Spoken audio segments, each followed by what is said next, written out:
Ethics centre ఛానల్కు స్వాగతం.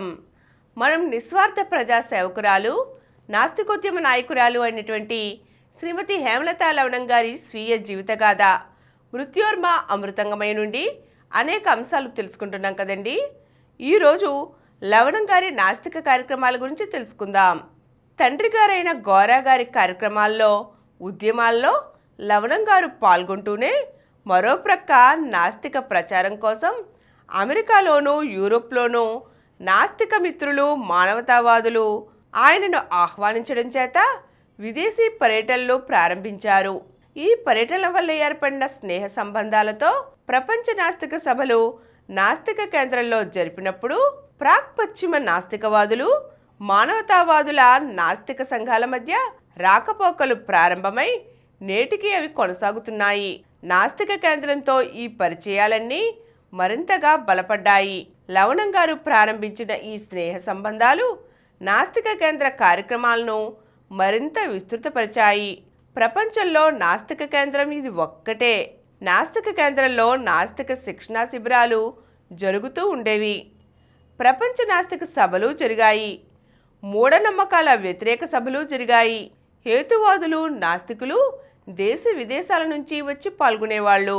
వీటన్నిటిలో నా పాత్ర ఉండడం చేత నాస్తిక జీవిత విధానం అనే అవగాహన నాలో పెరిగి అది అర్థవంతమై నిలిచింది. మూఢనమ్మకాల నిర్మూలన కార్యక్రమాల్లో ఒక ముఖ్యమైన కార్యక్రమం నిప్పులపై నడక. కనకనమనే నిప్పుల మీద నడిచిన పాదాలు కాలకపోవడం ఒక శాస్త్రీయమైన సూత్రమే కానీ మంత్రము, మహిమ కాదు. పీర్లు పట్టుకొని నిప్పుల మీద నడిచేవారి, పూజలు నిర్వహించి నిప్పుల మీద నడిచేవారి పాదాలు కాలకపోవడానికి కారణం శాస్త్రీయమైన సూత్రమే కానీ మహిమ కాదు. నాస్తిక కేంద్రంలో ఈ మూఢనమ్మకాన్ని బద్దలు కొట్టడానికి నిప్పుల మీద నడక ఏర్పాటు చేశారు. నిప్పుల మీద నేను నడిచాను. నేనేమిటి, మా ఇంట్లోని 9-10 ఏళ్ల పిల్లలు నడిచారు. అంతేకాదు మా పెంపుడు కుక్క జూ కూడా నడిచింది. మూఢనమ్మకం అంటే నమ్మకాలు 2 రకాలు. ఒకటి నమ్మకం, రెండోది మూఢనమ్మకం. నమ్మడం అనేది అవసరమే. పరస్పర నమ్మకం లేకపోతే సమాజంలోని సభ్యులు జీవితం కొనసాగించడం కష్టతరం అవుతుంది. నిత్యం మనం తెలుసుకునే ఎన్నో విషయాలు నిర్ధారణ చేసుకోకుండానే నమ్ముతూ ఉంటాం. ఒక అనుమానం వచ్చినప్పుడు మన నమ్మకం వాస్తవమా కాదా అని తెలుసుకోవలసి ఉంది. అలా తెలుసుకోవడానికి కనీసం ప్రయత్నం కూడా చేయకుండా నాకు సత్యాసత్య నిర్ధారణతో పని లేదు, నేను నమ్మినదే నాకు సత్యమని మౌఢ్యంగా అనుకుంటూ ఉంటారు. అలా అనుకుంటే మనసు తలుపులు మూసినట్టే. అప్పుడది మూఢనమ్మకం అవుతుంది.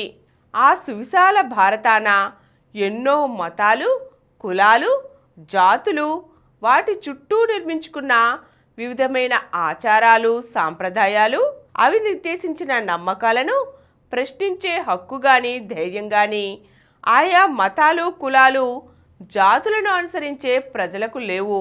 అందుచేత అనేక నమ్మకాలు మూఢనమ్మకాలై సాగుతూనే ఉన్నాయి. ఆచారాలు, సాంప్రదాయాల ముసుగులో ఇవి వివిధ రీతుల్లో వివిధ రకాలుగా సాగుతున్నాయి. ప్రతి నమ్మకం, మూఢనమ్మకం వెనుక డబ్బు తప్పకుండా ఉంటుంది.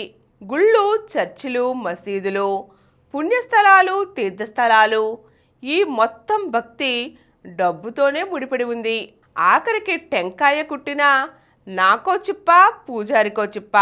మూఢనమ్మకాల మహిమ మరి ఇలాగే ఉంటుంది.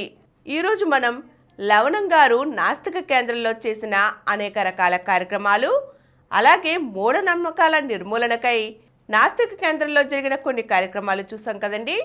మరిన్ని అంశాలతో మళ్ళీ కలుద్దాం.